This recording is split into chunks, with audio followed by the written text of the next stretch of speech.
Hello friends, मैं हूं मिथिलेश कुमार और आज के इस वीडियो से हम लोग यूपी पॉलिटेक्निक ग्रुप ई यानी डी फार्मा एंट्रेंस एग्जाम जो यूपी में होता है उसके लिए बायोलॉजी की तैयारी स्टार्ट करने वाले हैं। बायोलॉजी से 50 क्वेश्चन पूछा जाता है जो कि 11th और 12th के एनसीईआरटी से पूछा जाता है। आपके पास अभी से लगभग 1.5 से 2 महीने का टाइम है एग्ज़ाम के लिए, जो कि पूरे एनसीईआरटी को कवर करने के लिए उतना टाइम नहीं है। इसलिए मैं प्रीवियस ईयर क्वेश्चन के पैटर्न को देखते हुए, एनसीईआरटी के बुक को देखते हुए, जो टॉपिक बहुत ज़्यादा रिपीट हो रहा है, जो क्वेश्चन बहुत ज़्यादा रिपीट हो रहा है, उसको इम्पोर्टेंस के देखते हुए मैं आपके लिए 500 क्वेश्चन का इम्पॉर्टेंट सीरीज़ लाया हूं, जो कि मैं गारंटी लेता हूं कि इस 500 क्वेश्चन में से आपको लगभग 35 प्लस क्वेश्चन आपके एग्जाम में हुबहू मिलेंगे। यदि आप मेरे एक्सप्लेनेशन को भी ध्यान से देखते हैं तो आपका 40 प्लस क्वेश्चन सही होना तय है। बस इस सीरीज से बने रहिए। इस सीरीज से बने रहने के लिए आप हमारे यूट्यूब चैनल उदित एकेडमी को सब्सक्राइब कर लीजिए और बेल आइकन को भी ऑन कर दीजिए, और आपके भी जितने साथी हैं जो डी फार्मा एंट्रेंस एग्जाम की तैयारी कर रहे हैं उनके साथ शेयर कर दीजिए और अच्छे अच्छे कमेंट्स कीजिए ताकि मैं पूरे सीरीज को कंप्लीट कर सकूं। तो चलिए स्टार्ट करते हैं बहुत अच्छे तरीके से अपने क्वेश्चन सीरीज को। तो इस सीरीज का पहला क्वेश्चन है साइटोलॉजी। साइटोलॉजी क्या है? साइटोलॉजी है तो साइटोलॉजी मतलब क्या होता है? साइटो का मतलब होता है सेल और लॉजी का मतलब होता है स्टडी। तो साइटोलॉजी मतलब सेल स्टडी, यानी कोशिका। सेल का हिंदी क्या होता है? कोशिका। और स्टडी का हिंदी क्या होता है? अध्ययन। तो कोशिका का अध्ययन क्या कहलाता है? साइटोलॉजी। कोशिका का अध्ययन क्या कहलाता है? साइटोलॉजी। तो ऑप्शन नंबर 3 क्या है? कोशिका का अध्ययन, साइटोलॉजी। लेकिन इसमें फर्स्ट नंबर ऑप्शन है जीवाणुओं का अध्ययन। जीवाणुओं के अध्ययन को क्या कहते हैं? तो जीवाणुओं के अध्ययन को क्या कहते हैं? बैक्टीरियोलॉजी। क्या कहते हैं? बैक्टीरियोलॉजी। और यदि क्वेश्चन पूछ दे सूक्ष्म जीवाणुओं के अध्ययन को क्या कहते हैं, तो माइक्रोबायोलॉजी। देखिए, एक क्वेश्चन से मैंने 3 क्वेश्चन को क्लियर किया। साइटोलॉजी कोशिका का अध्ययन, जीवाणुओं का अध्ययन बैक्टीरियोलॉजी, और सूक्ष्म जीवाणुओं का अध्ययन माइक्रोबायोलॉजी। इसी तरीके से हम लोग पूरे 500 क्वेश्चन को बहुत अच्छे तरीके से करेंगे, जिससे आपका 500 नहीं 1500 क्वेश्चन क्लियर हो जाएगा। तो चलिए आगे बढ़ते हैं क्वेश्चन में। क्वेश्चन क्या है? कोशिका का जीवित अंश जीव द्रव्य प्रोटोप्लाज्म कहलाता है। यह किसका बना होता है? सबसे पहला क्वेश्चन यहाँ ये बन रहा है कि कोशिका का जीवित अंश क्या है? तो जीव द्रव्य है। क्या है? जीव द्रव्य है, जिसको हम लोग प्रोटोप्लाज्म भी कहते हैं। कोशिका का जीवित अंश क्या होता है? किसे कहते हैं? जीव द्रव्य को कहते हैं, जो कि प्रोटोप्लाज्म होता है। ठीक है, वो किसका बना होता है आपको ये ध्यान रखना है। तो प्रोटोप्लाज्म किसका बना होता है? कोशिका द्रव्य, केंद्रक द्रव्य और अन्य कोशिकांग सभी को मिला के हम लोग क्या कहते हैं? जीव द्रव्य कहते हैं, यानी प्रोटोप्लाज्म। देखिए आप इस फिगर में सेल के अंदर जो प्लाज्म होता है उसको हम लोग क्या कहते हैं? साइटोप्लाज्म। क्या कहते हैं? साइटोप्लाज्म। और जो न्यूक्लियस के अंदर होता है उसको हम लोग क्या कहते हैं? केंद्रक द्रव्य। क्या कहते हैं? केंद्रक द्रव्य। और कोशिका के अंदर जो द्रव्य होता है उसको कोशिका द्रव्य कहते हैं। और अन्य कोई भी ऑर्गेनल है, जैसे कि ये क्या है? माइटोकॉन्ड्रिया। ये क्या है? माइटोकॉन्ड्रिया। कुछ राइबोसोम्स हैं, कुछ गोल्जी एपरेटस हैं, वो भी ऑर्गेनल्स के अंदर कुछ लिक्विड होता है। सभी चीज, सभी अंगों के लिक्विड को, सभी अंगों के प्लाज्म को मिला करके हम लोग प्रोटोप्लाज्म कहते हैं। सभी अंगों के, यानी कोशिका द्रव्य भी उसमें आ जाएगा, केंद्रक द्रव्य भी आ जाएगा, और अन्य कोशिकांग जितने हैं वो भी आ जाएगा। तो इसका आंसर होता है क्या? कोशिका द्रव्य, केंद्रक द्रव्य और अन्य कोशिकांग। देखिए इस क्वेश्चन से कितने क्वेश्चन सीखे? पहला क्वेश्चन, कोशिका का जीवित अंश किसे कहा जाता है? किसको कहा जाता है? जीव द्रव्य, यानी प्रोटोप्लाज्म को कहा जाता है। अब वो जो प्रोटोप्लाज्म है यानी जीव द्रव्य है, किसका बना होता है? तो ये सभी चीज का बना होता है। कोशिका द्रव्य, केंद्रक द्रव्य और अन्य कोशिकांग सब मिलके जो कोशिका में होते हैं, सभी को मिलाकर हम क्या कहते हैं? जीव द्रव्य कहते हैं, यानी प्रोटोप्लाज्म कहते हैं। चलिए हम लोग नेक्स्ट क्वेश्चन पर आते हैं। नेक्स्ट क्वेश्चन है, निम्नलिखित में से किसको कोशिका का पावर प्लांट भी कहा जाता है? कोशिका का पावर प्लांट, याद रखिएगा, कोशिका का पावर प्लांट माइटोकॉन्ड्रिया को कहा जाता है। किसे कहा जाता है? माइटोकॉन्ड्रिया। कोशिका का पावर प्लांट पावर प्लांट क्या होता है? जो ऊर्जा का सप्लाई करे, एनर्जी का सप्लाई करे, एनर्जी का प्रोडक्शन करे, जिसमें एनर्जी बनता हो, ऊर्जा बनता हो, उसको हम लोग पावर प्लांट कहते हैं। तो कोशिका के अंदर ऊर्जा किस में बनता है? तो उसको ये भी क्वेश्चन आ सकता है कि कोशिका में ऊर्जा का उत्पादन कहाँ होता है? कहाँ होता है? माइटोकॉन्ड्रिया में। अब वही क्वेश्चन आ रहा है, कोशिका का पावर प्लांट किसे कहा जाता है? तो माइटोकॉन्ड्रिया को कहा जाता है। और ये डायग्राम देखिए क्या है, माइटोकॉन्ड्रिया क्या है।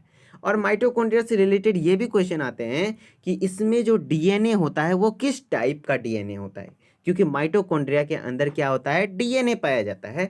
तो इसमें जो डीएनए होता है वो 70S का होता है। किसका, कितने टाइप का होता है, किस टाइप का होता है? 70S। तो ये भी क्वेश्चन होता है कि माइटोकॉन्ड्रिया के अंदर जो डीएनए पाया जाता है वो 70S का होता है।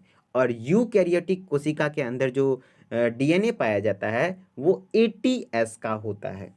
और प्रोकैरियोटिक कोशिका के अंदर जो डीएनए पाया जाता है वो 70S होता है। तो माइटोकॉन्ड्रिया से रिलेटेड कितने क्वेश्चन पढ़ा? सबसे पहला, कोशिका का पावर प्लांट किसे कहा जाता है? माइटोकॉन्ड्रिया। कोशिका के अंदर ऊर्जा का उत्पादन कहाँ होता है? माइटोकॉन्ड्रिया। क्या माइटोकॉन्ड्रिया के अंदर डीएनए पाया जाता है? हाँ। तो पाया जाता है, तो किस प्रकार का पाया जाता है? तो 70S प्रकार का पाया जाता है। और यूकैरियोटिक कोशिका में किस प्रकार का डीएनए पाया जाता है? तो वो 80S। और प्रोकैरियोटिक में किस प्रकार का डीएनए पाया जाता है? तो वो है 70S। ठीक है, तो चलिए नेक्स्ट क्वेश्चन पे हम लोग चलते हैं। क्या है क्वेश्चन? कोशिका में केंद्रक के अलावा, क्या है क्वेश्चन? कोशिका में केंद्रक के अलावा किस कोशिकांग में डीएनए होता है? ये तो अभी तुरंत पढ़े हम लोग। कोशिका में देखिए डीएनए कहाँ पाया जाता है। सबसे पहला क्वेश्चन है कि मुख्यतः रूप से कोशिका में डीएनए कहाँ होता है? तो वो होता है केंद्रक में। लेकिन केंद्रक के अलावा भी कोशिकांग है जिसमें क्या होता है? डीएनए पाया जाता है। तो वो कौन सा कोशिकांग है? वो है माइटोकॉन्ड्रिया, जो कि पिछले स्लाइड में हम लोग पढ़े कि कोशिका में जो केंद्रक के अलावा जो डीएनए पाया जाएगा, किस में पाया जाएगा? माइटोकॉन्ड्रिया में। और किस टाइप का होता है? 70S टाइप का होता है। तो चलिए आगे बढ़ते हैं नेक्स्ट क्वेश्चन में। क्वेश्चन है, निम्नलिखित कोशिकांगों में से कौन सा एक अर्धपारगम्य है? निम्नलिखित कोशिकांगों में से कौन सा एक अर्धपारगम्य है? मतलब कह रहा है कि ये कुछ कोशिका अंग दिए हुए हैं, कोशिका के अंग दिए हुए हैं, उनमें आपको पता करना है, आपको बताना है कि कौन सा एक अर्धपारगम्य है। अर्धपारगम क्या इंग्लिश होता है? Semi permeable membrane. क्या होता है? Semi permeable membrane. अर्धपारगम क्या मतलब क्या होता है, पहले ये समझिए। आपका घर क्या है? एक अर्धपारगम्य है, क्योंकि आपके घर में कोई सेलेक्टिव लोग ही अंदर जा सकते हैं। क्या सभी लोग अंदर जा सकते हैं? नहीं। जिसको आप अलाउ करोगे वही अंदर जा सकते हैं। क्या सभी लोग आपके घर घुस जाएंगे? नहीं।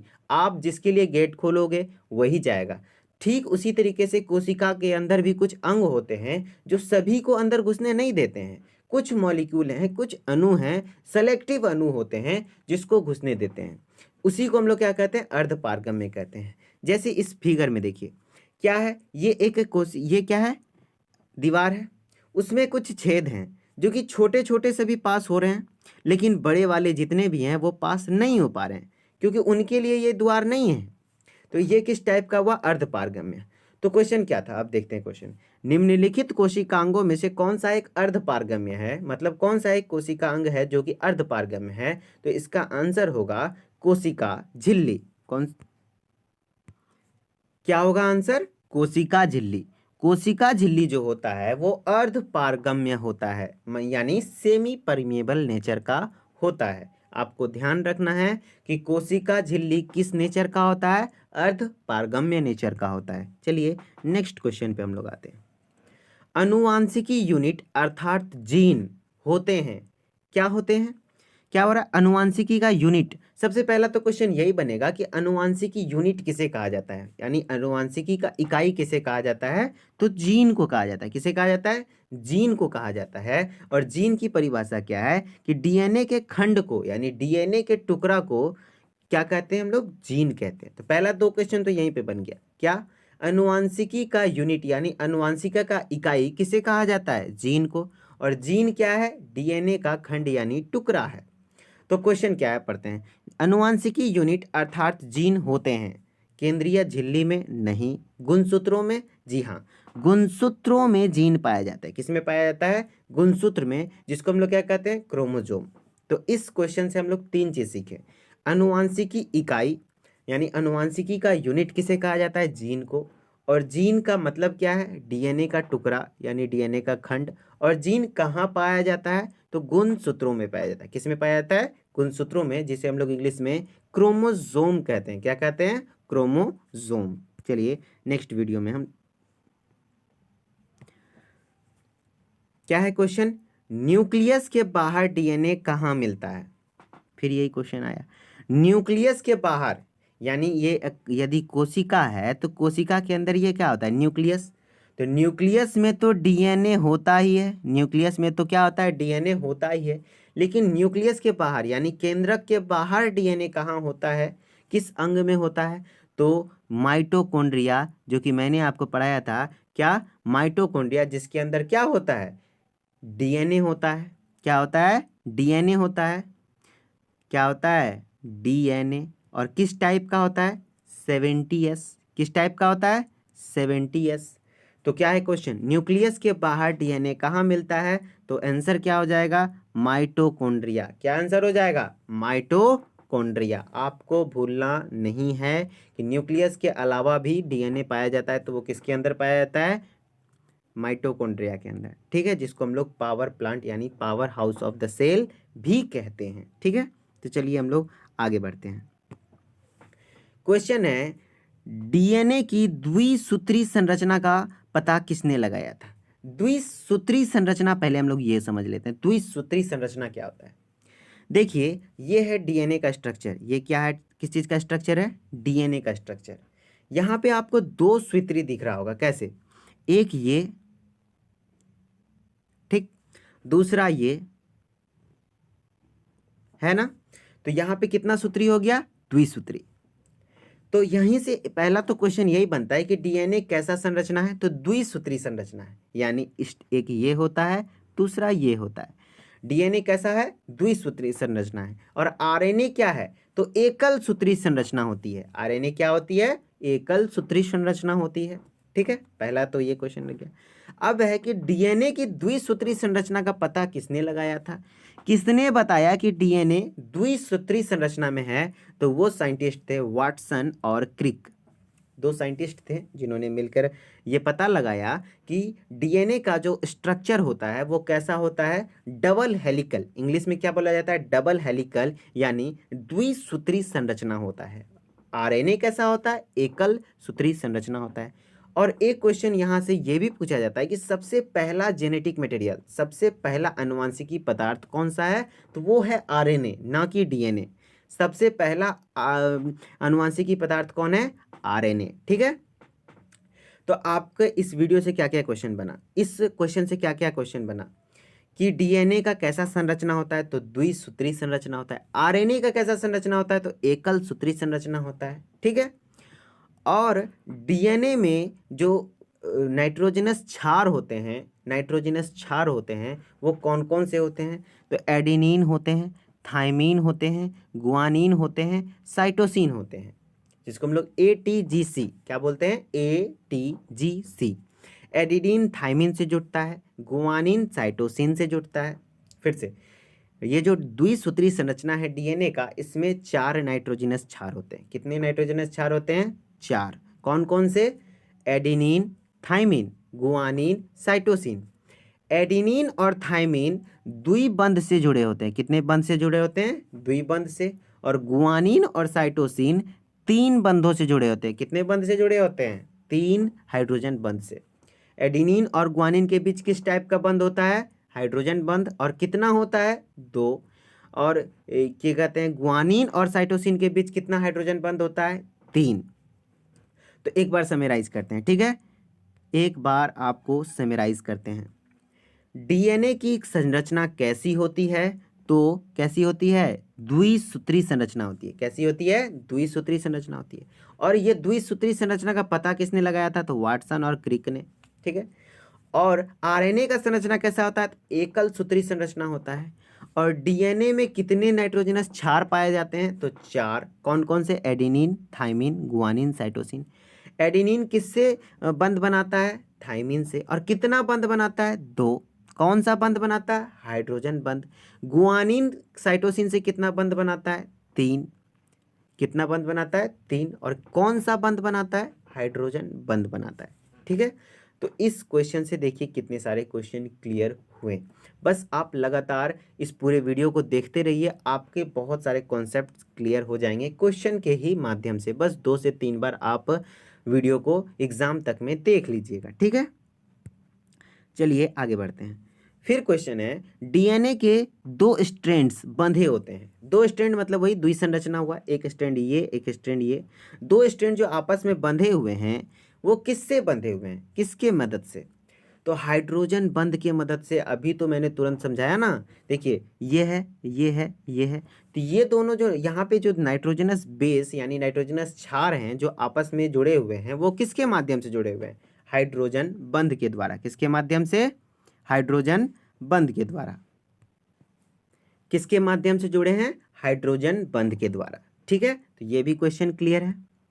और हाँ, एक क्वेश्चन है कि डीएनए में कितने नाइट्रोजनस क्षार होते हैं? 4। Adenine, thymine, guanine, cytosine. लेकिन आरएनए में भी 4 ही नाइट्रोजनस क्षार होते हैं, लेकिन थाइमिन के जगह क्या होता है? यूरासिल होता है। क्या होता है? यूरासिल, जिसको हम लोग यू से डिनोट करते हैं। तो आपको ध्यान रखना है कि डीएनए में नाइट्रोजनस क्षार कौन कौन से होते हैं? तो adenine, thymine, guanine, cytosine. But RNA में जो नाइट्रोजनस क्षार होते हैं वो कौन कौन से होते हैं? Adenine, uracil, guanine, cytosine. Okay, तो चलिए हम लोग नेक्स्ट क्वेश्चन पे आते हैं। प्रयोगशाला में सर्वप्रथम डीएनए का संश्लेषण किसने किया था? तो किसने किया था? तो डायरेक्ट याद रखिए, हरगोविंद खुराना ने। किसने किया था? हरगोविंद खुराना ने। ये एकमात्र भारतीय वैज्ञानिक हैं जो कि आनुवांशिकी में, जेनेटिक फील्ड में, जेनेटिक्स में बहुत बड़ा योगदान है। ठीक है, इनको नोबेल प्राइज भी मिला है। ये कहाँ के वैज्ञानिक हैं? भारत के वैज्ञानिक हैं। प्रयोगशाला में सबसे पहला जो डीएनए का संश्लेषण किए थे वो किसने किए थे? हरगोविंद खुराना ने। ठीक है, तो चलिए नेक्स्ट क्वेश्चन पे आते हैं। डीएनए की अंगुली छाप, डीएनए की अंगुली छाप का प्रयोग किस पहचान के लिए किया जाता है? यानी आप अंगुली छाप का मतलब समझ लिए फिंगरप्रिंट। क्या? फिंगरप्रिंट किसके लिए यूज किया जाता है? तो माता पिता के पहचानने के लिए, बलात्कारी को पहचानने के लिए, चोर को पहचानने के लिए, यानी उपर्युक्त सभी को पहचानने के लिए। तो सबसे पहले तो आप ध्यान रखिए ये कि डीएनए में फिंगरप्रिंटिंग का बहुत ज़्यादा इंपॉर्टेंस रोल है। फिंगरप्रिंटिंग में किसका इंपॉर्टेंट रोल है? डीएनए का। और ये पहचान के लिए ही किया जाता है। तो किसके पहचान के लिए? माता पिता, बलात्कारी, चोर, तो सभी के लिए। किसके लिए? सभी के लिए।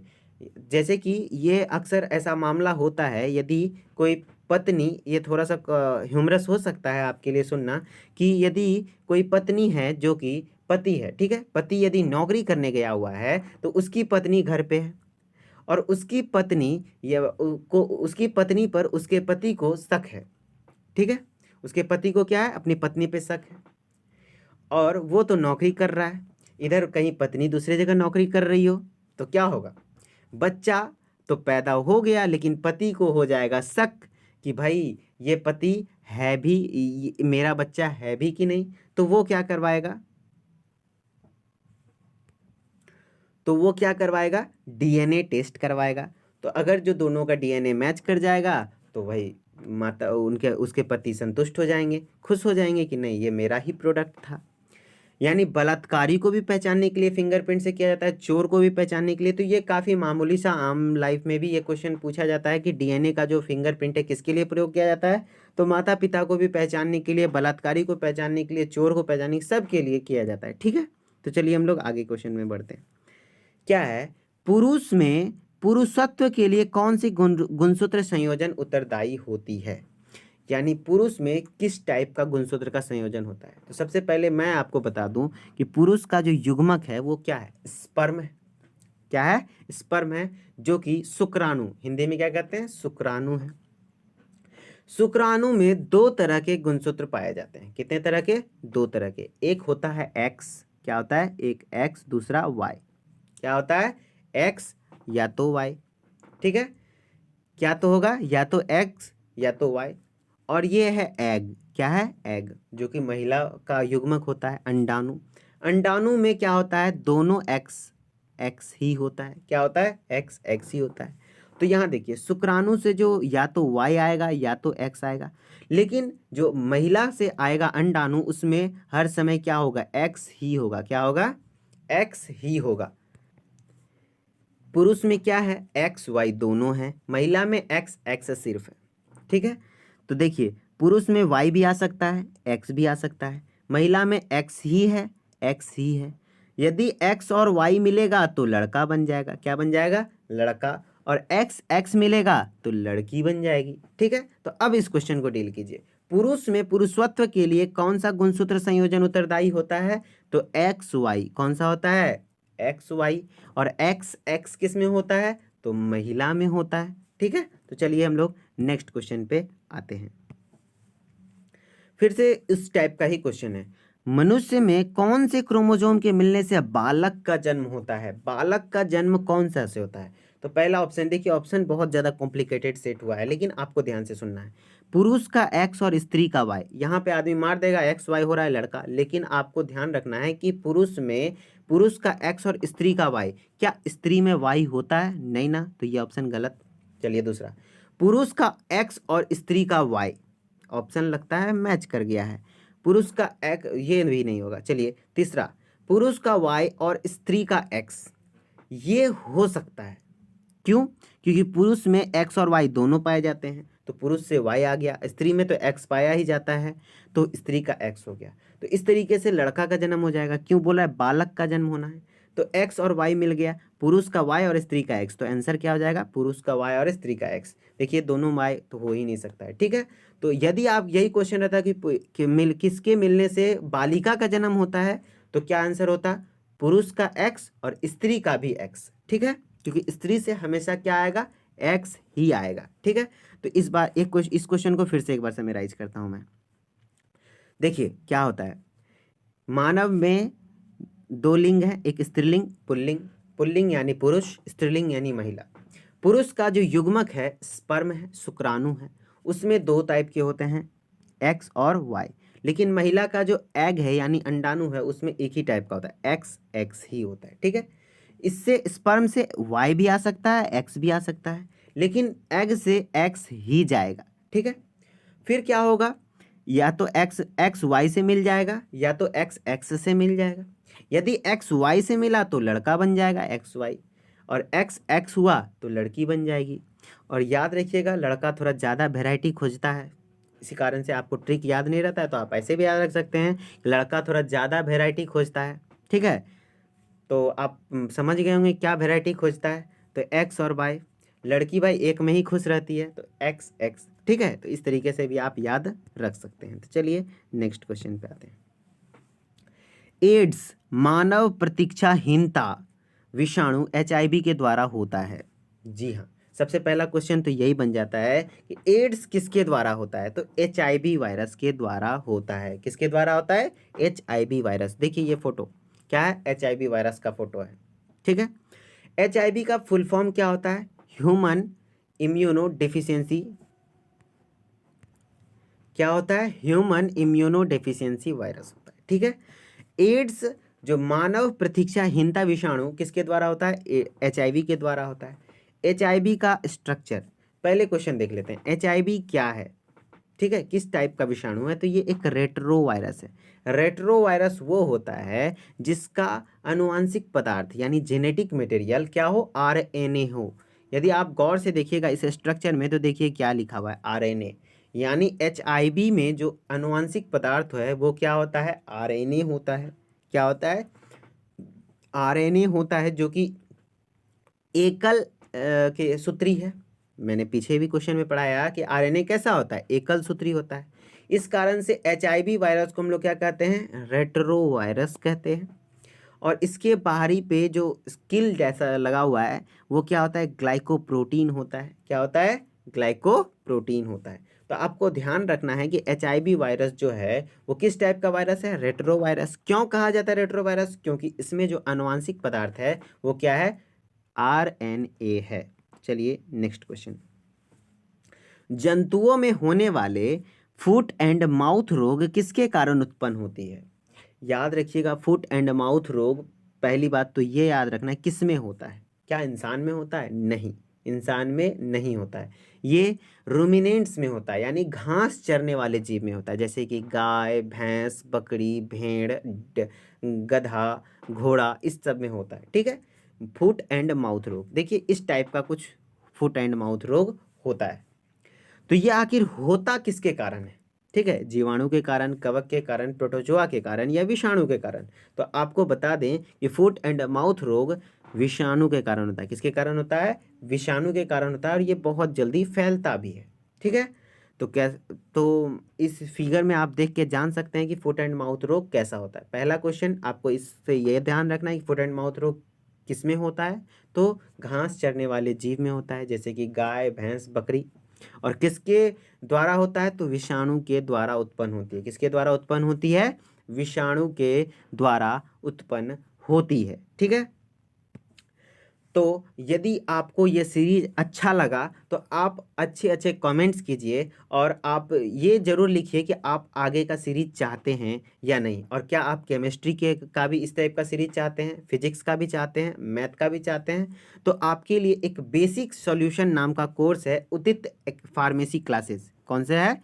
प्ले स्टोर पे ऐप है उदित फार्मेसी क्लासेस, वहाँ पे आप मात्र 300 में 299 में आप ये कोर्स अवेल कर सकते हैं। वहाँ पे आपको बायोलॉजी, फिजिक्स, केमिस्ट्री, मैथ से इसी तरीके से इंटरेस्टिंग फ़ोटो के साथ, इमेज के साथ प्रीवियस ईयर क्वेश्चन हैं, एनसीईआरटी के नोट्स हैं, हैंड रिटेन नोट्स हैं, प्रीवियस ईयर एमसीक्यू हैं, ऑनलाइन टेस्ट आप दीजिए ताकि आपको पता चलेगा कि आप कितना मार्क्स स्कोर कर पा रहे हैं। और यहाँ तक ही नहीं, आपका अगर सिलेक्शन होता है तो काउंसलिंग तक भी हम लोग हेल्प करेंगे। आपको कोई भी दिक्कत हो कोर्स खरीदने में तो आप इस नंबर पे कांटेक्ट कर सकते हैं। ओके, थैंक्स फॉर वाचिंग, और आशा करते हैं कि आप दूसरे वीडियो को भी ज़रूर देखिएगा, और चैनल को, उदित एकेडमी चैनल को सब्सक्राइब कर दीजिए और शेयर कर दीजिए ताकि जितने भी दोस्त हैं उनको भी हेल्प मिल सके। Okay, thanks.